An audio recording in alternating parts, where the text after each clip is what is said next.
Where my girls at? Where my girls at? Independent, free spirit. Ooh, it's something serious. Where my girls at? We link up in a cool minute. Where my girls at? It's going down, down. Where my girls at? It's going down, down. It's going down tonight. We going out tonight. Yeah, right. We going out tonight. It's going down tonight. Yeah, right. It's going down tonight. We going out tonight. Yeah, right. We going out tonight. It's going down tonight. Yeah, right.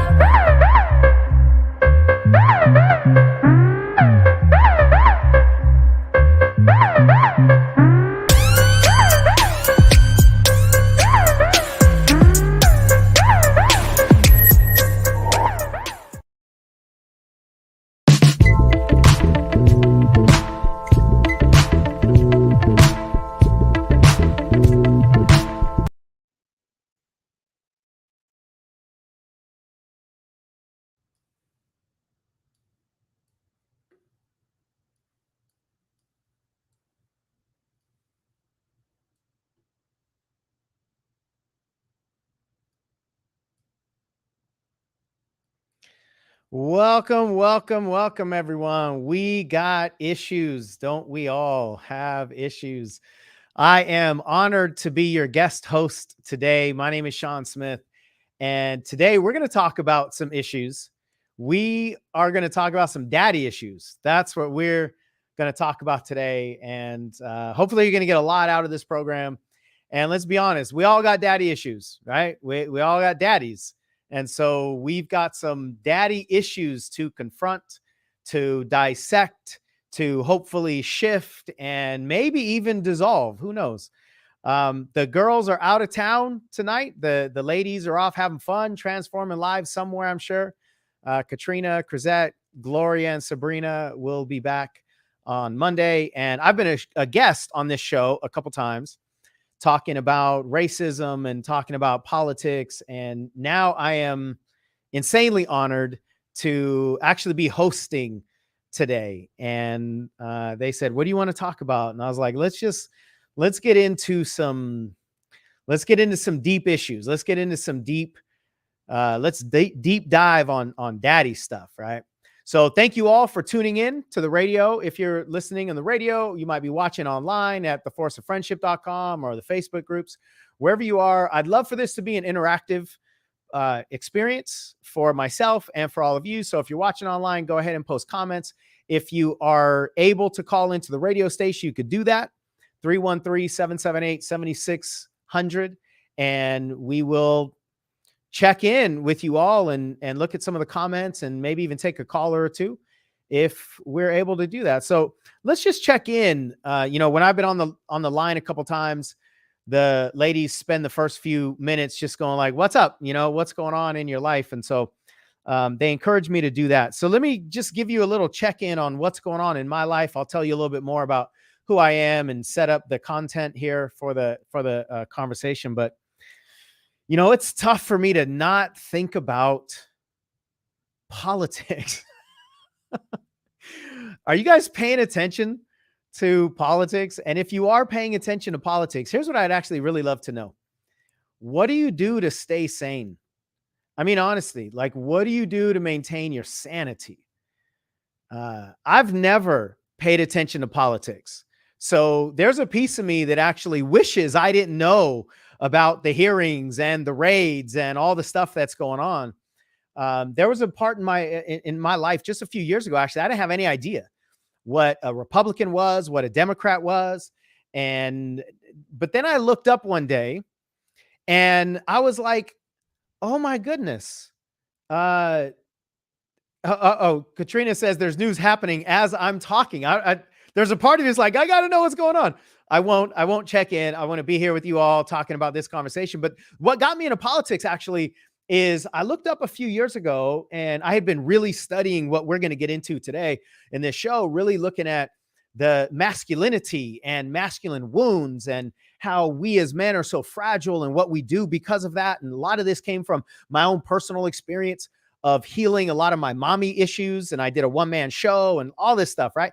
And so I'm diving into all of this, and I look up and I go, well, gosh darn it, we just elected the masculine wound. Like we elected the essence of the masculine wound. That was my assessment of Trump at the time, is that this dude is the masculine wound, right?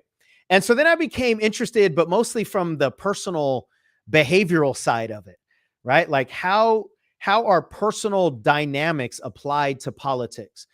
I still don't love the idea of politics. And, it's mostly like, it actually leads directly into this content, because it's kind of like, a bunch of wounded white dudes afraid of losing power, doing everything they can to stay alive and stay relevant and stay in power and all that stuff. I mean, politics is really about power.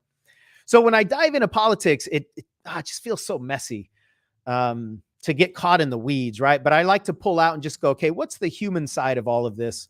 And how can I make sense of it? And how can I maybe contribute to something positive or whatever? But seriously, I would love to know what you do to maintain your sanity if you pay attention to politics, and you can share some resources with me. So that's as deep as I want to go into politics and some of that other stuff, at least for now. So let's get into today's topic. I don't know if you saw it on screen, those of you listening online. I literally just started to clap my hands like a little seal, right? Like, let's go, let's have some fun.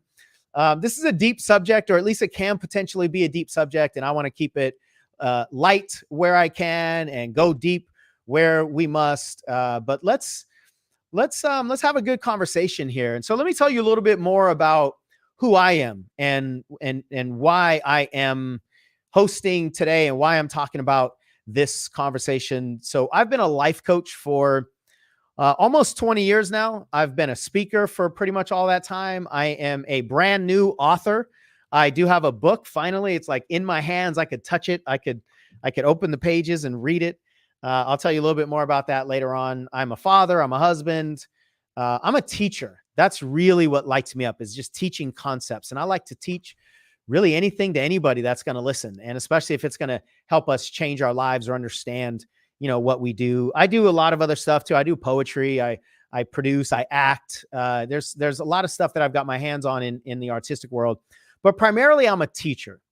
And so about 5 years into my career, I've been coaching primarily women. Almost all of the women that I was coaching at that time were in Mary Kay. And I would have never thought that I was going to be coaching women in Mary Kay, coaching women in general. It just wasn't a part of my plan, but as fate would have it, that's where I ended up. And so I started to do a lot of this deep work, and I really wanted to help people with confidence and help people set goals and all the things that we can do in our lives, right? To just better ourselves and increase our achievement. And what I found is that specifically for the women I was working with, the majority of their challenges that were showing up in business or relationships or in marriage or with weight or any of the other challenges that so many of us have in life, the majority of them ended up being self-esteem issues. And the self-esteem conversation, after about a couple of years, I recognized the self-esteem conversation always goes straight to dad. And so I learned early on that daddy issues are directly related to self-esteem challenges. Now, that phrase daddy issues is an interesting one. I actually posted on Facebook earlier today, just what is your connotation of daddy issues? What does it mean to you? And I'd love for you to let us know too. If you're watching online, go ahead and type in the comment section. What would you say daddy issues are? Like, what does that actually mean? Not how they manifest, but what do daddy issues actually mean? I asked Facebook that, and basically there was a collection of similar answers, and they were saying, it's the imprint that we have from our fathers. It affects the romantic relationships a lot of time for women. Women oftentimes marry their dads, or they marry the exact opposite of their dads, or their partners can never live up to their dads, depending on the relationship. And for the most part, I agree with all of that pretty much collectively, right? And if we look deeper into daddy issues from a systemic issue or a foundational conversation, really what we're going to land on is masculinity in general. And so later in the program, I'm going to talk about masculinity versus femininity. And I really want to give you a better understanding of the masculine wound. This is what I call the issues that usually manifest into a lot of men's behavior, a lot of issues between dads and daughters. So I want to give you the bottom up approach for the most part here. And as I said, sometimes it's going to be deep. Sometimes, we'll try to keep it light, but let's dive in. Speaking of light, by the way, I want to get your idea on this. So I have a product idea and I don't know if it actually has some traction or not. And you guys might actually push me one way or the other. So I have a product idea and I want to create shoes. And on the side of the shoes, the brand will say daddy-ish. Ish means what it means, right?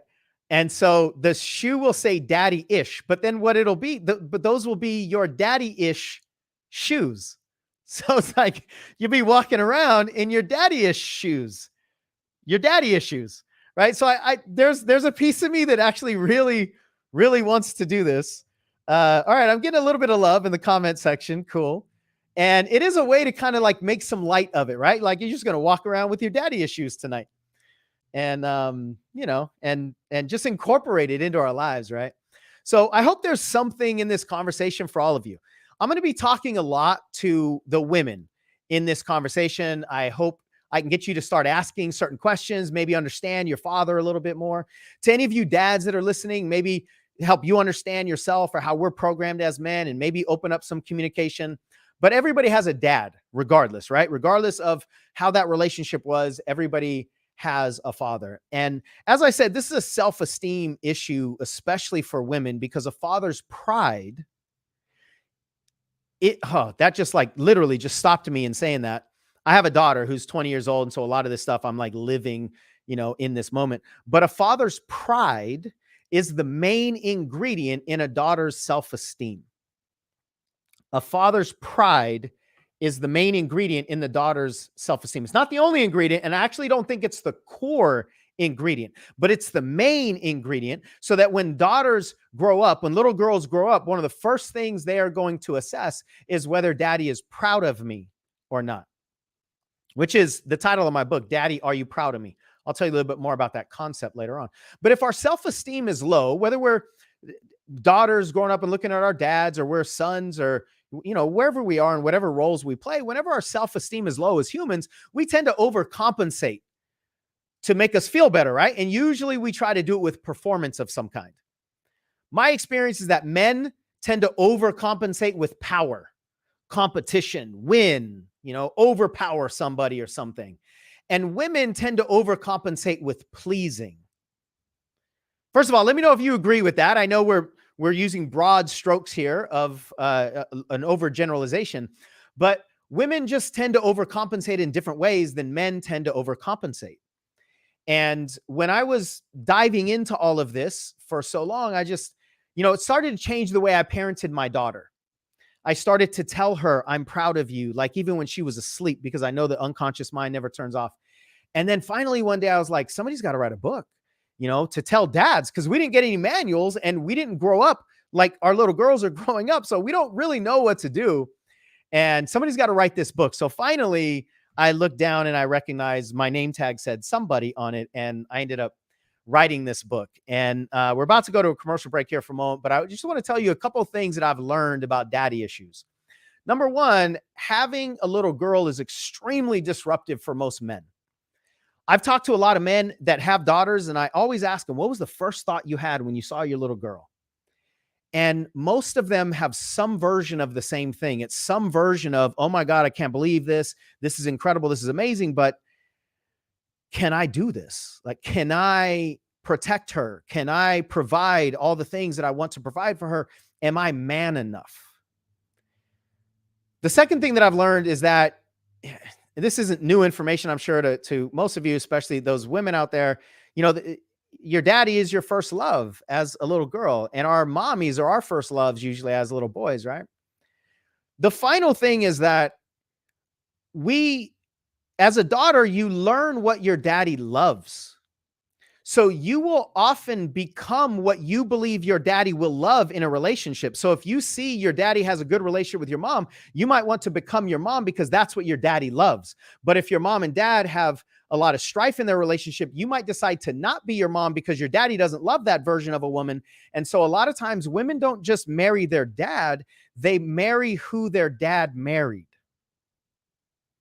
And that's an important distinction because you can actually change the magnet that you're attracting. I know that's a little bit of a cliffhanger. We're going to stop there. We're going to jump to some commercials here, and we'll be right back in a few minutes.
Welcome back. Welcome back, everyone. I am your guest host today, Sean Smith. We are talking about daddy issues. The thing that I just said right before the break, I think is really important to grab. A lot of times, women don't marry their dads, they marry who their dads married, or they marry who they believe their dads would marry. And so, for any of you fathers out there or men who are going to be fathers, understand that concept that we are showing our daughters who we love and respect. And they're paying attention. One of my favorite parenting concepts is that the kids are watching the show. They are not listening to the lecture.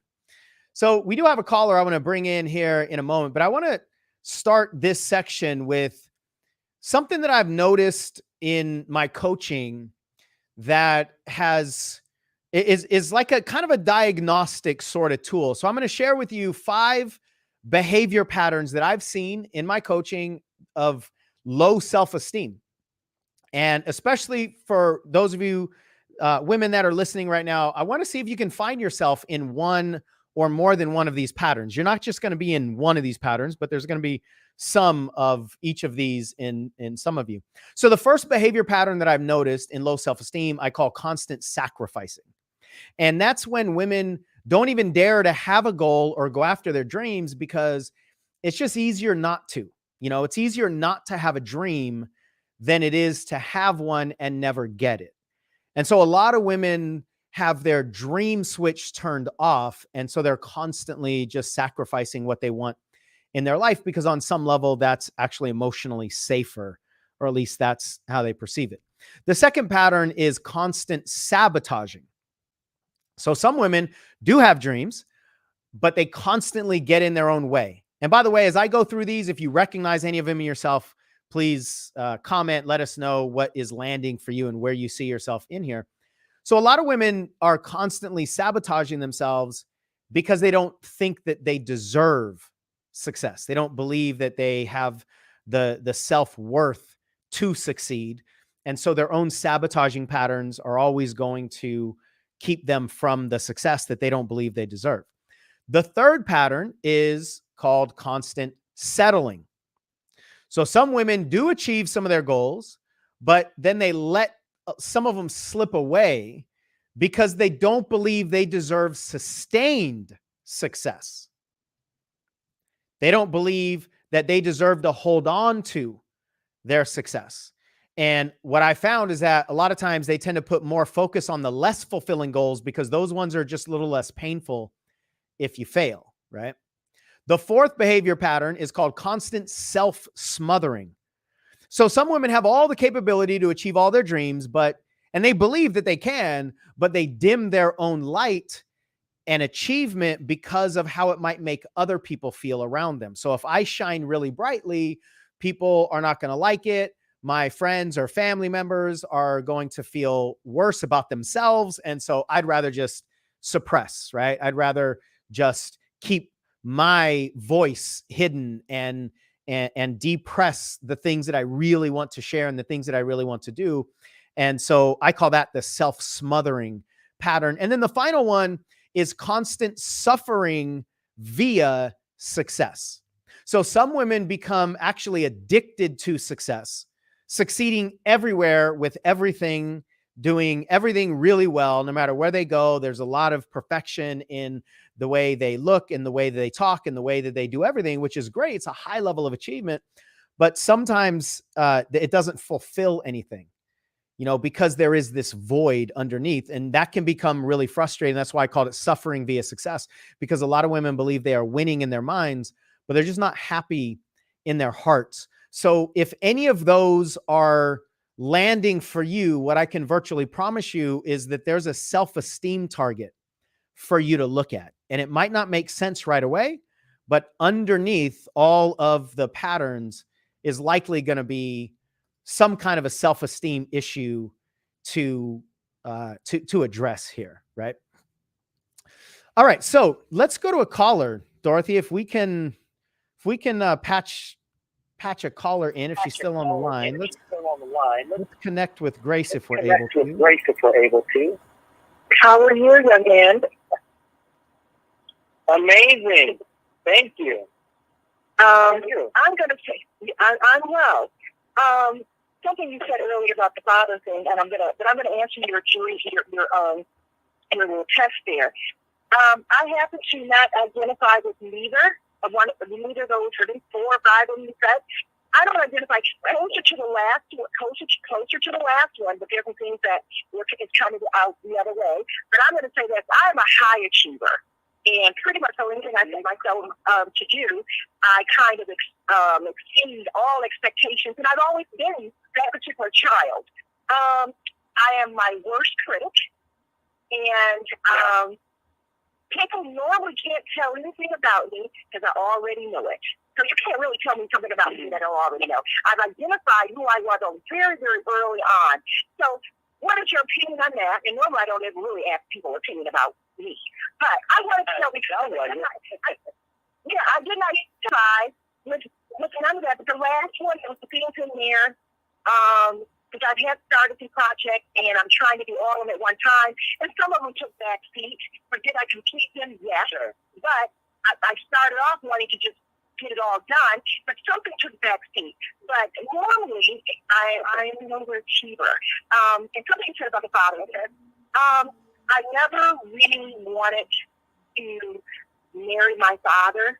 The only thing I really, really liked about him, to be honest with you, love my dad, okay? But my dad was very athletic. And that right there, in my mind, I wanted a man that was very athletic. That was first and foremost. Yeah, that makes sense. Yes, my father treated me was very sexually promiscuous, and I hated that because he was married to my mother. But I gravitated towards my mother because I loved her values. She was very nurturing. She wasn't overly nurturing. She gave me exactly what I needed and made me work for the rest. And that what made me very strong. I don't know. I'm going to ask this. When you're findings, when you're talking to these people, is it diverse? Because I don't want to necessarily lean one way that, African American people and Hispanic people or Caucasian people, I believe it's different. I understand there's a common element there, but there's a difference between one's culture. Okay, and I just kind of wanted to put that in there and find out what your views were as far as what I just gave you a little bit. Yeah, thank you for that. I think hopefully, I think a lot of people probably can resonate with a lot of the things that you say. So you asked my opinion, and my immediate opinion is that it sounds like you don't have a void of self-esteem, which is great. So those behavior patterns are what I've found that are built upon low self-esteem. That doesn't mean you're void of all challenges, because self-esteem is not the only problem that we can have in our lives, right? So it sounds like with your self-punishment, which is actually more of a masculine thing. So what we're going to talk about after the break is a little bit more about masculinity and femininity. And so I would say that's where your opportunity is to pay attention to how you are potentially, not giving yourself the space to just be maybe as authentic as you are, or just maybe bask in your achievements. It sounds like you're a high achiever, as you said. And if you are punishing yourself a little bit too much, or, nobody can criticize you as much as you can criticize yourself, then we might be able to help you expand your experience of that success, rather than maybe constantly dismissing it, or, just not, I would imagine you're on to the next thing, right? You achieve something because you're a high achiever. That's how you see yourself. And then you're on to the next thing. And so I just want to make sure that you experience the joy and the fulfillment that's available from all of your hard work and all of your hard effort. I don't have the time that I think would require to get into the promiscuity and what you saw in your dad and so forth. I just want to thank you for that. I think a lot of people will resonate with it. And just on the surface, it makes sense, that you wanted to be athletic and you wanted to be a high achiever. And that's probably what you saw your dad valuing. And, it sounds like you got a lot to be thankful for. So I appreciate you calling in, and hopefully there's a lot that people could find themselves in that conversation in some way or another, even if it's just like, well, that's not my story. My story is the exact opposite of that. And I do also agree that there's a lot of nuances here. There's cultural programming, and there's a lot of different ingredients across various races and different cultures and genders and generations and all that kind of stuff. And, when we teach this at the foundational level, we try to teach it in a simplistic way, but always there's going to be other things to consider. So we're going to come back from the break here in a moment. I'm going to tee this conversation up. When we open up daddy issues, when we open up masculinity in general, I think it's important that we understand what masculinity actually is and what femininity actually is. When I started studying that a few years ago, it totally changed the way I thought about this whole process, and it changed my relationships with my wife, with my mother-in-law, with, all kinds of women specifically in my life. And really what we need to understand is that the masculine energy, because this is more of a masculine feminine thing, not necessarily a male female thing, although there is a lot of overlap. But the masculine energies' top priorities are to protect and provide for the most part. Those are the two things that the masculine energy wants to do. The feminine energy generally wants to nurture and create. The feminine energy doesn't want to protect and provide. It wants to nurture and create. So if we understand the foundation from these energies, now we can see how they play each other and how they manifest with each other. So we're going to dive deeper in that on the other side of the break. We will be right back.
Welcome back. Welcome back, everyone. I am your guest host, Sean Smith. We are talking about daddy issues. We just had a really good conversation briefly with the caller calling in, and I'm looking at some of the comments that you guys are making, those of you that are watching online, and I really appreciate the interaction. It's great to see what is landing for you guys, and I got some positive reaction to my merchandise idea. I don't know, maybe I should have asked people to not say anything or have you guys sign an NDA or something like that, but it's cool to see your reactions to that. So one of the questions that we had is about clarifying those 5 patterns that I mentioned a moment ago. So I just want to do that real quick. I'm not going to reteach them, but these are the patterns that I've seen that low self-esteem tends to create in women. One of them is constant sacrificing, where women have a dream, but they don't allow themselves to go after it. Another one is, or they don't even have a dream, rather. Constant sabotaging is when you sabotage the dream because you don't believe you deserve success. Constant settling is when you don't believe you deserve sustained success. And so you settle on some of the lower goals that you have, but not after, you don't go after the big ones. Constant self-smothering is when you dim your own light because you don't want it to be a negative effect on other people. And then finally, constant suffering via success. That's when women become addicted to success. But all of these are coming from a void of low self-esteem. And I also am not saying that all women have low self-esteem. So I hope that is very clear and apparent. But when you do have low self-esteem, these are going to be some of the patterns that you're going to find. And we're going to need to target in on your relationship with your dad. Now, speaking of your dad, going back to what I just said right before the break, that masculinity is really about protecting and providing. That's what that energy is. So your father's relationship with you, your father's relationship with himself, your father's actions, behaviors, everything about him can be understood more likely if you see that all of that is a function of his perspective of himself, looking through those filters, looking through his ability to protect and provide. Whatever his self-esteem is or self-concept is, then that's going to fuel his behavior patterns. It's going to fuel his relationships. If there's some kind of a void that he feels because he feels impotent in protecting or providing, and impotent is a word that just means not potent. It doesn't always mean the sexual connotation that we make it mean. It just means I'm not potent. I'm not able. I'm not powerful enough to do the things that I want to do. And that's one of the worst things for men to feel. You know, a really important word to men is the word, or at least the concept and the idea of useful. If I don't feel useful as a man, especially through the filters of protecting and providing, if I don't feel useful as a man, then I'm useless, right? It's the opposite. I'm useless. And if I feel useless, I won't feel very valid as a man. Like I'm not even a man if I'm not useful. And so when I feel that I'm not valid, I have this void inside me, then I'm going to try to fill that void through some kind of overcompensation. And usually that's when we try to get it through those same filters of protecting and providing or competing and like trying to get the power back inside of us. And I want to say that this whole conversation is really about our programming, right? Self-esteem is a function of the programming that you had growing up. Your father's livelihood and all the behavior patterns that he has is a function of his programming growing up, right? So there's a really important distinction that we always make between the person and the programming. So if your father has done things like the caller said, her father was really promiscuous, that's his programming. And I'm not trying to make excuses. I'm not trying to defend anything in particular on behalf of men or men in general. I'm just wanting to help us understand, either understand ourselves or understand the people that we are in relationship with through these lenses. So I mentioned the masculine wound earlier. This is everything, you guys. When the masculine energy, which is all about being potent and being able to win, when the masculine energy is wounded, the masculine energy tends to hurt others externally. That's why men tend to abuse outwardly. Men are usually the perpetrators of more violent acts and random acts of violence. That is the masculine wound being projected outward. When the feminine energy is wounded, it tends to retreat. The feminine is not a fighter. The feminine energy, that doesn't mean women aren't fighters. By the way, remember, this is masculine, feminine, not female, male. And we all have this energy inside of us. We all have both energies inside of us. But the feminine energy is really about creation and flow and intuition and love and acceptance. Whereas the masculine energy is rigid, it's unwavering, it's right and wrong, it's intellect, it's power. And if I feel like I've gotten my power taken away, then I want to get it back. That's what fuels the masculine wound. So one of the things that the caller said a moment ago is that she beats herself up. So as a woman, if you are beating yourself up, that punishment is actually a masculine act. The act of punishing, especially based on rules that aren't being followed, that's a masculine act. Now, you can be a female acting in your masculine energy and punish, and there's nothing wrong with that. I'm not saying there's anything wrong with that. I'm just trying to create the distinction between when we're acting in and from our masculine energy and when we're acting in and from our feminine energy. And it's really important to understand this in terms of the daddy issues conversation, right? And so if we take this concept a little deeper, hopefully it'll make more sense that when the masculine is wounded, the masculine is actually afraid of anything that's going to shine a light on its wound. Anything that's going to expose its vulnerability is a threat. And so what the masculine wound does is it tries to protect against itself being exposed. Sometimes it manifests in cheating. Because if I have a wound, see how I put this together for you. If I have a wound inside me and I feel like maybe I'm not good enough or I'm not valid or my wife doesn't love me, and trust me, please, even as soon as I said that out of my mouth, I'm not trying to pin this on anybody. I'm not trying to blame or anything. I'm just trying to hopefully explain this. If my perception is that, if my perception as a man is wounded, then I want to try to get my power back. So one of the things that the masculine programming says is go conquer something. Go conquer something. And if you were wounded by a woman, then go conquer a woman. Because that just makes sense, doesn't it?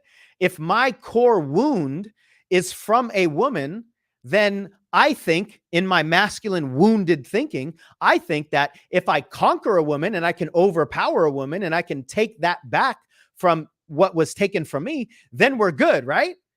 And then quickly we realize, no, that's not actually how it works, because that's not what created the void in the first place. So I want to just explain a little bit to you so you understand that that your fathers, I'm speaking directly to daughters now, that your father's behavior patterns and his worldview and everything that he does really is going to be a function of how deep his wounds are. And we're all wounded. As humans, we are all wounded. But how deep his wounds are, and then how did he try his best to overcompensate for those wounds?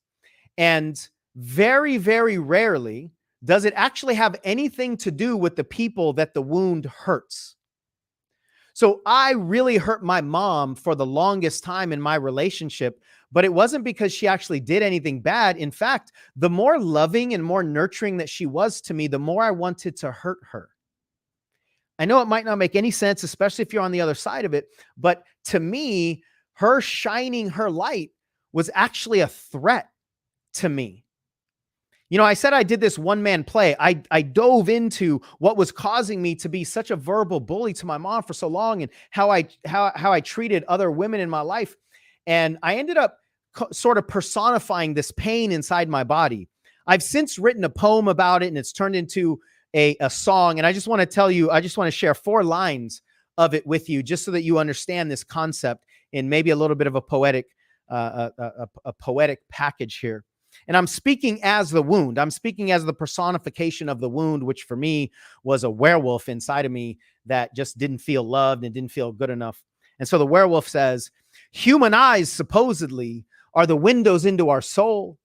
But when you get too close to me, mine feels empty and unwhole. In the eye contact shows me things I wish weren't true. And I hate what I see, that reflection of me. And I need you to be miserable too. This is how the wound works. I'm not excusing, I'm not defending, I'm not misdirecting, but this is how the wound works when it's seeing the world through its wounds. And so a lot of times men don't have the capacity, because of the wound, to actually see what's in front of them, especially their little girls, their little daughters, because the brighter that your light shines, the more illuminated my insecurities get. And it might not make any sense in the world why I might project that onto this creature that I created, that I co-created, but it might manifest in other ways. It might manifest in emotional avoidance or emotional absence, or it might manifest in abandonment or some other way. But what I really want you to get, and we're going to take a commercial break here in a moment, what I really want you to get is that these actions are a function of the wound. It's not a function of anything you did wrong or any inadequacy that you have. All right, we're going to go to a commercial break. We'll be right back and wrap up this conversation.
All right, all right. Let's see if we can land this plane, huh? If you're just joining us, I am the guest host today on We Got Issues, and we are talking about one of those issues. We are talking about daddy issues. And for those of you typing in comments, those of you watching online, I really appreciate the interaction I see, especially from that last section. I see several of you saying, like, this is deep, but it's necessary. It's deep, but it's necessary. That's the thing. And we got to go into the roots if we're going to do anything about the fruits, right? If we're going to talk about the symptoms in our lives, we need to look at the systems that are creating it. It's really the only way that we're going to make any sort of long lasting change. I know it's deep, but I was like, if there's an audience that could handle it, it's an audience that listens to a show called We Got Issues, right? It's an audience that's been primed for a long time. And I really honor and appreciate all of you that are willing to lean into some of this deeper work. So I just gave you a few nuggets from a poem that I wrote that has since turned into a song, actually. And if any of you want more content that I've done a bunch of videos and articles and audios on all kinds of things related to masculinity. You can go to my main website, coachshansmith.com. Sean is SEAN /masculinity. And it's got a bunch of resources. And there's some stuff there for women, not just only men, but it's masculinity applied in different areas of our lives. So you can certainly check out that. And I did a TEDx poem called The Power of Masculinity. It's on that page. You can take a look at that. It's about a 10-minute piece about, what does it really mean to be a man? So, there's a lot to this conversation. There really is a lot to this conversation. What I want to leave you with here in the last few minutes is that healing is possible. So I want to leave you with some takeaways, right? Dads, healing is possible. Tell your daughters that you are proud of them. The title of my book is Daddy, Are You Proud of Me? Because that's the main thing that will start a young girl's healthy self-esteem. Daddy, are you proud of me? All the time, without conditions. We are taught usually as men that pride is reserved for when we performed well. So we were usually only taught that somebody was, or told that somebody was proud of us when we were doing well, when we were winning the games and hitting home runs and bringing home the grades. And so we tend to only give pride when a performance has happened, right? But then we tend to withhold the pride when the performance isn't what we want. And that's extremely detrimental. It's extremely detrimental for everybody, but our daughters specifically. So you can heal whatever your relationship is, dads. You can heal your emotions. You can take control over the things that you might not feel that you have control over. And, if you're interested in more of it, check out the book. It's not out to purchase yet, but you can go to coachshansmith.com /daddy and get on the interest list. And when it does come out, we'll let you know. And we deliver a free chapter for you right away. And I think that first chapter is really going to open you up, especially if you're a dad. Daughters, see your dad through his wounded programming. So everything that I shared with you in the last section wasn't to deflect anything or excuse anything. It was just to hopefully explain so that you can have more peace. As humans, we tend to operate in this right-wrong world. What my mom, dad did was wrong. What my dad did was wrong. They should have been this and they should have been that. And that feels good to our ego, playing the right-wrong game, but it never gives our heart any peace. So understanding why people do things is a way for you to heal as well, but for you to experience more peace in your life. And one of the things that we help our clients do so often, it's one of the things that a lot of the readers of that book said really helped shift. One woman said she read the book and healed her entire relationship with her dad without him ever knowing it. I mean, how cool is that, right? Without him ever knowing it. So you can do a lot of this work on your own, and it will really help if you see your dad through his wounded programming. And don't just see him as a wounded man. If you really want to do this work, see him as a wounded boy who was programmed by a wounded man, by a wounded society, by a wounded collection of men. And I think what you'll notice is that it will help you find more peace in your heart for yourself, maybe for him, maybe forgive. I don't know. Everybody's in different places. But you can do this work regardless. And some of you might not have dads that are alive anymore. Some of your fathers may have passed away, or they might not be emotionally available. And that's also okay. Because I said earlier, I'm glad I remember this. I said earlier that a father's pride is the main ingredient for a woman's self-esteem, but it's not the core ingredient for a woman's self-esteem. The core ingredient is you. It's how you feel about yourself. When you're young, you just start to learn that self-concept through how your father feels about you in his pride. But ultimately, it's you. This work is possible. Hopefully, somewhere in this conversation, there's been an invitation. There's been some dots maybe connected for some of you. And hopefully you can find some kind of hope in to heal with your father, or if you are a dad, to have a different experience on the planet with your emotions or inside of our macho, masculine programming. But the last thing that I want to offer to all women, and again, I don't want this to sound like in any way it's your fault, it's your blame, or it's your problem to solve. But what I do want you to understand is that we men don't thank each other enough. We don't thank each other, men to men. We don't thank each other enough. We don't acknowledge each other enough. And we sure as heck don't hug each other enough. And we don't say, I love you enough. So that's what we can do from men to men.